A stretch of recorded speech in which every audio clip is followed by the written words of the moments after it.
Dominée par la cathédrale Saint-Lazare, construite au XIIe siècle, la ville d'Autun, en Saône-et-Loire, est depuis l'Antiquité tardive un haut lieu du christianisme. Dans les faubourgs de la ville, les archéologues de l'INRAP étudient une partie d'une vaste nécropole, témoin d'une période mal connue, à la lisière entre la fin de l'Antiquité et le Haut Moyen-Âge.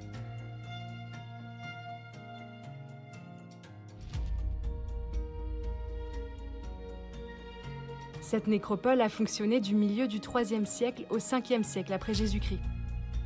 Connue de longue date, elle n'avait été que partiellement fouillée dans les années 70. Carole Fossurier et une équipe d'archéologues et d'anthropologues viennent d'y mettre au jour 15 cercueils en plomb, contenant des restes humains.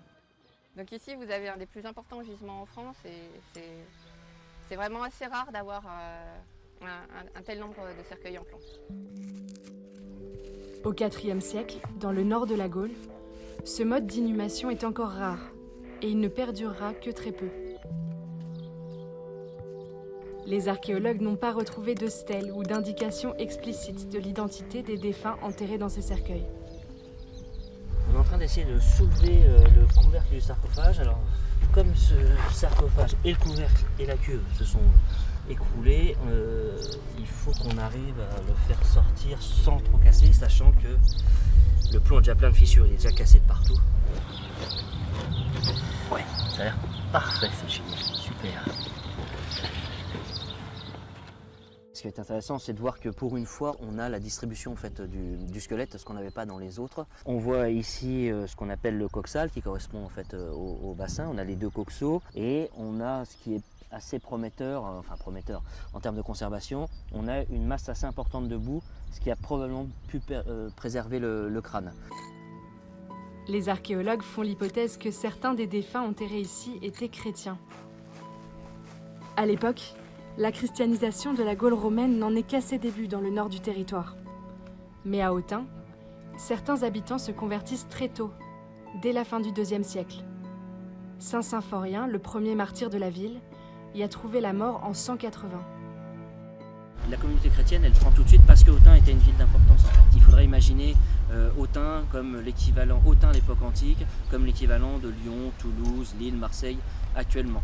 On sait aussi qu'au fur et à mesure des années, Autun va se développer en tant que pôle ecclésiastique. On a au niveau de la cathédrale l'installation des premiers évêques, des premiers évêchés. La présence de cette élite religieuse est bien visible sur la nécropole. Alors nous avons ici un mausolée, c'est un petit bâtiment, on voit ici rectangulaire, construit, maçonné, avec des pierres. On n'a plus ici que la base des fondations, au sein duquel se trouve une tombe, alors a priori une tombe centrale, on n'en a qu'une ici, qui probablement correspond à un personnage un petit peu important du site. Les évêques qui rayonnaient sur le quartier cathédral d'Autun au-dessus, sur l'évêché au-dessus, une partie a pu être inhumée dans ce secteur de Saint-Pierre et Saint-Étienne. Mais ce christianisme naissant est encore en construction. Cette phase transitoire s'observe jusque dans les pratiques funéraires. Pour une période d'occupation de 3 siècles à peine, la nécropole présente une très grande variété des modes d'inhumation. Les tombes ne sont pas construites de manière identique. On a une tombe qui va plutôt être en cercueil ici. Bon, il ne reste pas grand-chose parce qu'elle a été recoupée justement par la tombe qui se trouve devant. Et elle était plutôt en coffrage. Donc c'était un coffrage de pierre, vraisemblablement renforcé de bois. Et à côté, on a encore un autre mode d'inhumation qui est l'inhumation d'un très jeune enfant, sans doute d'un bébé. Et lui, il a été inhumé dans une amphore. Donc l'inhumation en amphore, c'est quelque chose d'assez courant à l'Antiquité et à l'Antiquité tardive. À quelques mètres de là, dans ce sarcophage en pierre, les archéologues ont mis au jour un autre cercueil en plomb. Ils y ont découvert un squelette bien mieux conservé que les autres. Et quelques traces infimes de fil d'or.